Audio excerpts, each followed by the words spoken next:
Imagine करो एक ऐसी कंपनी जिसका ना प्रॉफिट है ना प्रोडक्ट है, ना कोई बिजनेस मॉडल ना कोई रिवेन्यू, सिर्फ एक वेबसाइट आइडिया है और उसमें लोग लाखों करोड़ों रुपए इन्वेस्ट कर रहे हैं। ये कोई मजाक नहीं दोस्तों, ये एक सच्चाई थी 1995 से 2000 के बीच, जिसको हम बोलते हैं डॉट कॉम बबल।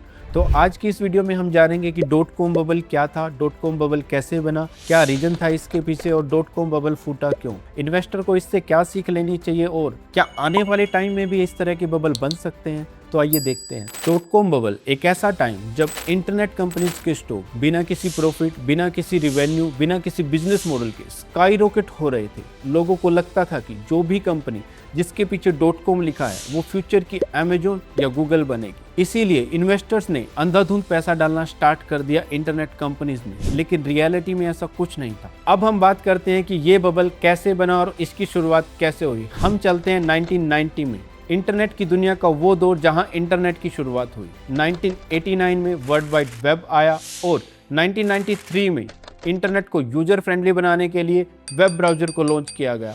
जो फर्स्ट वेब ब्राउज़र था मोज़ाइक। उस टाइम पे हर किसी इंसान को लगता था कि इंटरनेट फ्यूचर के लिए गोल्ड माइन बनेगा और इंटरनेट यूजर्स की जो संख्या थी वो काफ़ी तेज़ी से बढ़ रही थी। अगर मैं बात करूं 1995 की, उस टाइम पे 16 मिलियन इंटरनेट यूजर्स थे और ये नेक्स्ट 4 to 5 ईयर में 22 गुना से बढ़कर 360 मिलियन यूजर्स हो गए थे। इस इंटरनेट की हाइप को देखते हुए 17 मिलियन न्यू स्टार्टअप वेबसाइट आई। इनमें से मैक्सिमम स्टार्टअप वेबसाइट जिसके पास ना कोई बिजनेस मॉडल था ना कोई रिवेन्यू था, सिर्फ एक आइडिया था।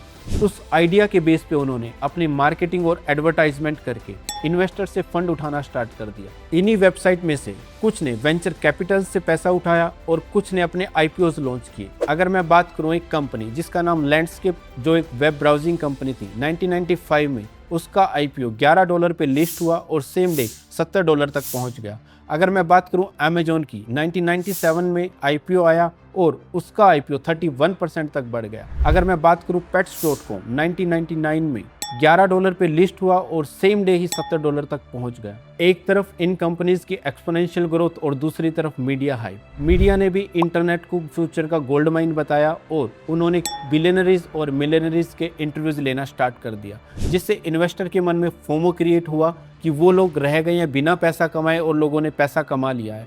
इसी वजह से इन्वेस्टर्स ने ज़्यादा पैसा इंटरनेट कंपनीज में डालना स्टार्ट कर दिया। इसी टाइम पीरियड में यूएस की फेड ने इंटरेस्ट रेट कम कर दिया और इंटरेस्ट रेट कम करने से इन्वेस्टर्स के हाथ में ज़्यादा पैसा था। उन्होंने वो पैसा स्टॉक मार्केट में इन्वेस्ट करना स्टार्ट किया और स्पेशली इंटरनेट कंपनीज में पैसा लगाया। और फिर 1997 में टैक्स पेयर रिलीफ एक्ट आया, जिसमें LTCG यानी कि long term capital gain tax को कम कर दिया गया। मीन्स जो आप स्टॉक मार्केट से पैसा कमाते हैं उस प्रॉफिट पे जो टैक्स लगता है उसको कम कर दिया। इससे लोगों के हाथ में ज़्यादा पैसा था, उन्होंने स्टॉक मार्केट में उसी पैसे को फिर से री इन्वेस्ट करना स्टार्ट कर दिया, स्पेशली इंटरनेट कंपनीज में। और 1995 से 2000 के बीच इन्वेस्टर्स ने मैक्सिमम इन्वेस्टमेंट इंटरनेट स्टॉक्स में की, जिससे यूएस का स्टॉक इंडेक्स नैस्डैक 4 से 5 गुना बढ़ गया और 5000 प्लस तक पहुंच गया। ईयर 1999 में एक Y2K बग आया, जो सॉफ्टवेयर प्रोग्रामिंग लैंग्वेज में ईयर के लास्ट 2 डिजिट दिखाने का एक फॉर्मेट था। ये 2000 के लिए 00 हो जाने वाला था। इसकी वजह से लोगों में पैनिक फैलना स्टार्ट हो गया। उनको लगा कि इंटरनेट कंपनीज के स्टॉक क्रैश होने वाले हैं, तो इसकी वजह से लोगों ने पैनिक सेलिंग स्टार्ट कर दी। और इसी दौरान यूएस की फेड ने इंटरेस्ट रेट को बढ़ा दिया इन्फ्लेशन को कंट्रोल करने के लिए, जिसकी वजह से मार्केट में लिक्विडिटी कम हो गई और लोगों ने स्टॉक मार्केट से पैसा निकालना स्टार्ट कर दिया। और मार्च 2000 में जापान ने ऑफिशियली अनाउंस किया कि जापान रिसेशन में चला गया है, जिसकी वजह से ग्लोबल इकोनॉमिक प्रेशर क्रिएट हुआ और नैस्डैक 2000 से लेकर 2002 तक 80% तक गिरा।